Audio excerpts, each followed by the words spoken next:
വിഴിഞ്ഞം തുറമുഖം കേരളം ഒന്നടങ്കം ഉറ്റുനോക്കുന്ന ഒരു വൻ പദ്ധതി തന്നെയാണ്. കേരളം മാത്രമല്ല നമ്മുടെ രാജ്യം. അപ്പോഴും എല്ലാവർക്കും ഒരു സംശയമുണ്ട് ഇതിൻ്റെ സാധ്യതകൾ. സാമ്പത്തിക നേട്ടം എന്ന് പറയുമ്പോഴും എന്തൊക്കെ സാധ്യതകളാണ് ഈ ഒരു തുറമുഖത്തിലൂടെ നമുക്ക് നേടാൻ കഴിയുന്നത്? വിഴിഞ്ഞം തുറമുഖം ഒന്നാമത് ഈ മലയാളികളുടെ അഹങ്കാരത്തിന് കിട്ടിയ ഭയങ്കര തല്ല. മലയാളിയെ മണ്ടന്മാരാന്ന് തെളിയിച്ചൊരു തുറമുഖം കൂടിയാണ്. ഇത് സർ സി പി അദ്ദേഹത്തിൻ്റെ കാലഘട്ടത്തിൽ പ്ലാൻ ചെയ്ത പ്രൊജക്റ്റാണ്, ആദ്യ കാലഘട്ടം. അപ്പം അദ്ദേഹം പ്ലാൻ ചെയ്തതെന്ന് വെച്ചാൽ അദ്ദേഹത്തിനൊക്കെ ഭയങ്കര പ്ലാനിങ് ആണ്, ഭയങ്കര പ്രാക്ടിക്കലായിട്ടുള്ള ഗംഭീര പ്രൊജക്റ്റുകളാണ്. വെള്ളാനി കായലിലേക്ക് വിഴിഞ്ഞത്തിൽ നിന്ന് ഒരു കനാൽ ഉണ്ടാക്കുക, എന്നിട്ട് ഈ കപ്പലുകൾ ഡോക്ക് ചെയ്യുന്നത് എവിടെ? വെള്ളാനി കായലിലേക്ക്. അങ്ങനെയുള്ളൊരു പ്രൊജക്റ്റായിരുന്നു. ആലോചിച്ച് അക്കാലഘട്ടത്തിൽ അങ്ങനെ അന്ന് നിങ്ങൾ കൊളംബോ പോർട്ട് വന്നിട്ടില്ല, സിംഗപ്പൂർ പോർട്ടൊന്നും വന്നിട്ടില്ല. ആ സമയത്താണ് ഇങ്ങനെ ഒരു ദുബായ് പോർട്ട് വന്നിട്ടില്ല. അദ്ദേഹം അത്തരം ഒരു പ്രൊജക്റ്റ് ചെയ്യുന്നത്. അന്ന് ആ പ്രൊജക്റ്റ് നമ്മളെല്ലാം കൂടി എവിടെ എന്ത് വന്നാലും പുതിയ സംഭവം വേണ്ട അങ്ങനല്ലേ പറയൂ. അങ്ങനെ എന്തൊക്കെ മുടക്കിയിട്ടുണ്ട്. ഇപ്പോൾ കമ്മ്യൂണിസ്റ്റ് തന്നെയാണ്. പിന്നെ കോൺഗ്രസ്സുകാരും ഈ അതിനിടയിൽ എന്തെങ്കിലും നമുക്കൊന്നും കിട്ടിയില്ലെങ്കിൽ അവന്മാരും മുടക്കും. ഇത് രാജഭരണ കാലമായതുകൊണ്ട് അദ്ദേഹത്തിന് അതിനുള്ളൊരു ആംബിയർ ഉണ്ട്. അദ്ദേഹം നടപ്പിലാക്കുകയും ചെയ്യും.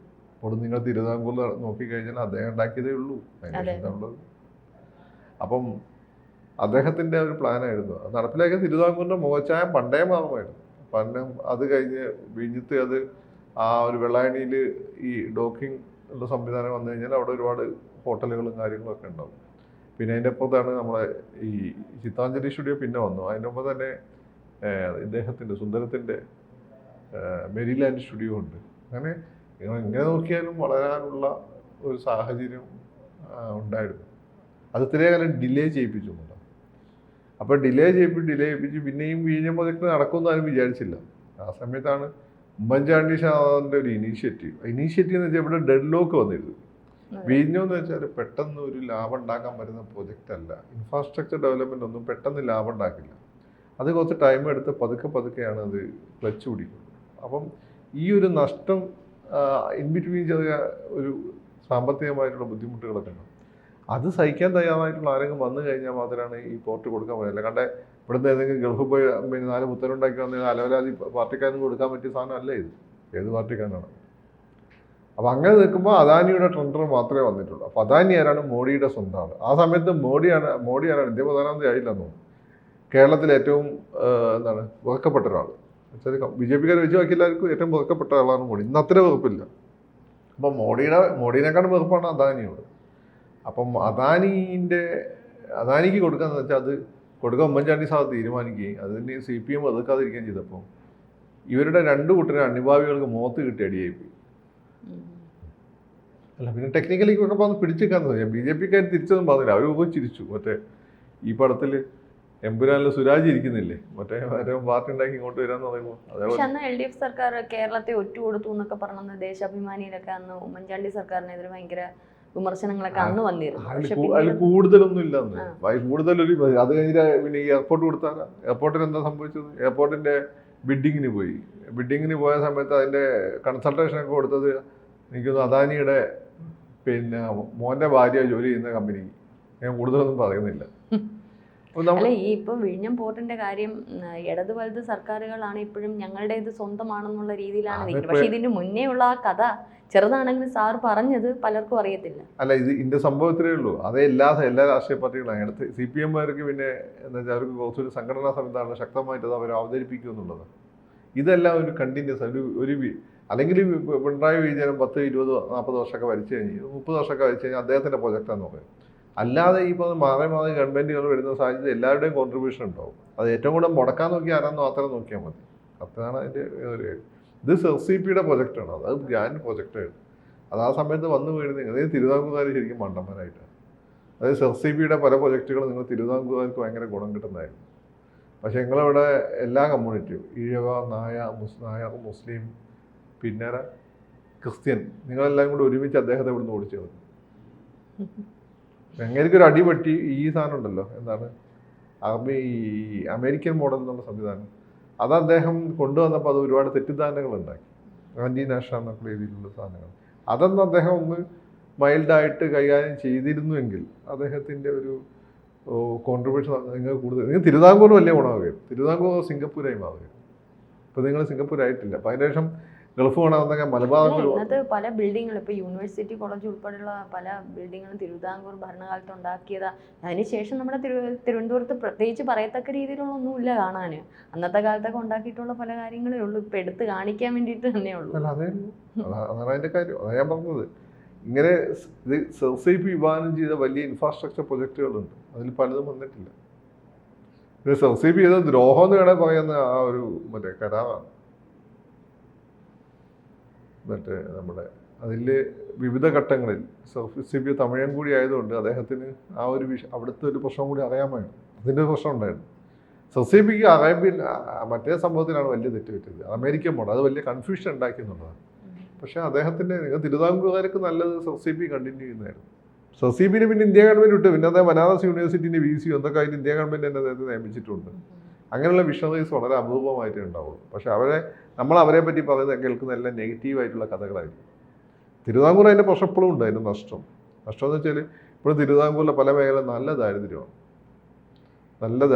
പിന്നെ വേറെ ചില പ്രശ്നങ്ങളുണ്ടായി, ഞാൻ പറയുന്നില്ല. പറഞ്ഞു കഴിഞ്ഞാൽ സബ്ജക്റ്റ് ആയിപ്പോയില്ല, പിന്നെ മതമായിട്ട് ബന്ധപ്പെടും. പിന്നെ ഞാൻ അതിന് മറുപടി പറയാം, വിശദീകരിക്കാൻ നടക്കണം. അത്രയും നമുക്ക് സമയമില്ലാത്തതുകൊണ്ട്.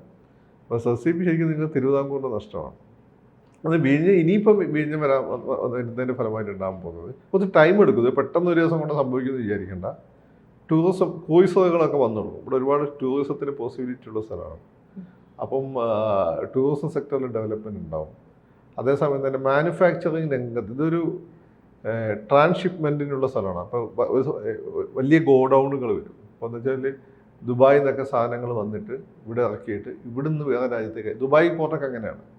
ഇവിടെ ഇന്ത്യ നമ്മൾ പാകിസ്ഥാനിലേക്ക് നേരിട്ട് ഇവിടുന്ന് കയറ്റുമതി ഇല്ലല്ലോ, നമ്മൾ ദുബായിലേക്ക് കയറ്റുമതി ചെയ്തിട്ട്. പിന്നെ അതുകൊണ്ടല്ലേ രവി മാമൻ ദുബായ് പോർട്ട് കൈയടക്കി വെച്ചോണ്ടിരിക്കുന്നത്. രവി മാമൻ അറിയാം, ദുബായ് സിനിമയിലെ മമ്മൂട്ടിയുടെ ക്യാരക്ടറാണ്. അപ്പോൾ ഇവിടുന്ന് നമ്മൾ ദുബായിലേക്ക് അയച്ചിട്ട് ദുബായിൽ നിന്നാണ് പാകിസ്ഥാനിലേക്ക് പോകുന്നത്. അത് മറ്റേ എബ്രഹാമിൻ്റെ സ്വർഗരാജ്യം, അത് സിനിമ ഉണ്ടല്ലോ വിനീത് ശ്രീനിവാസൻ്റെ, അതിൽ ഏതാണ്ട് അത് കുറച്ച് കാണിക്കുന്നുണ്ട്. അതിൻ്റെ സ്റ്റീലൊക്കെ ദുബായിൽ നിന്നാണ് പല സ്ഥലത്തും. ദുബായിൽ സ്റ്റീൽ ഫാക്ടറി ഒന്നും ഇല്ലല്ലോ, ഇതൊന്ന് സ്റ്റീൽ ദുബായിൽ നിന്നാണ് ആഫ്രിക്കയിലേക്കൊക്കെ പോകുന്നത്. അപ്പം വലിയ ഗോഡൗണുകളും കാര്യങ്ങളും അതുമായിട്ട് ബന്ധപ്പെട്ട ജോലികൾ വരും. അപ്പം പിന്നെ ചൈനയിലൊക്കെ എന്ന് വെച്ചാൽ ഇത്തരം വലിയ പോർട്ടുകളുള്ള സ്ഥലം വലിയ മാനുഫാക്ചറിങ് ഹബ്ബാക്കി അവർ വളർത്തിയെടുത്തിരുന്നു. കാരണം വളരെ പെട്ടെന്ന് തന്നെ ലോകത്തിന് ആവശ്യം പല സ്ഥലങ്ങളെ കയറ്റി അയക്കാൻ പറ്റും. അപ്പോൾ അതിന് ഈ മേക്ക് ഇൻ ഇന്ത്യ പ്രൊജക്റ്റിൻ്റെ ഭാഗമായിട്ട് ഇവിടെ അങ്ങനെയുള്ള പ്രൊജക്റ്റുകൾ വരണം. ഇത് മോഡി അദാനിൻ്റെ ഒക്കെ ആയതുകൊണ്ട് അത്തരം പ്രൊജക്റ്റുകൾ മോഡിൻ്റെ ആഗ്രഹം എന്ന് വെച്ചാൽ ഇന്ത്യയെ ചൈനയാക്കി മാറ്റുന്നുള്ളതാണ്. ചൈന എന്ന് വെച്ചാൽ ശക്തമായ രാജ്യം, സാമ്പത്തികമായിട്ട് പൊളിറ്റിക്കലി സൈനികമായിട്ടൊക്കെ ശക്തമായിട്ടുള്ള രാജ്യമാക്കി മാറ്റുന്നുള്ളതാണ്. അപ്പോൾ അതുകൊണ്ട് അത്തരം ഇൻവെസ്റ്റ്മെൻറ്റുകൾ വരാൻ സാധ്യതയുണ്ട് പൊതുവേ. പക്ഷേ ഇതിൻ്റെ സൈഡ് എന്ന് വെച്ചാൽ ഇത്തരം വലിയ പോർട്ടുകളൊക്കെ ഉള്ള സ്ഥലത്ത് വലിയ രീതിയിൽ മയക്കുമരുന്ന് മറ്റു സംഭവങ്ങളുണ്ടാവും. കേരളത്തിൽ ഇപ്പം കൊച്ചിയാണ് കേരളത്തിൽ ഇതിൻ്റെ ഒരു ഹബ്ബ്. കുറച്ച് കഴിയുമ്പം ഇതിൻ്റെ ഒരു ഹബ്ബായി തിരുവനന്തപുരം കൂടി മാറും. തിരുവനന്തപുരം പതുക്കെ മാറുന്നേ ഉള്ളൂ. തിരുവനന്തപുരം സ്മഗ്ലിങ്ങും പിന്നെ ഡ്രഗ്സും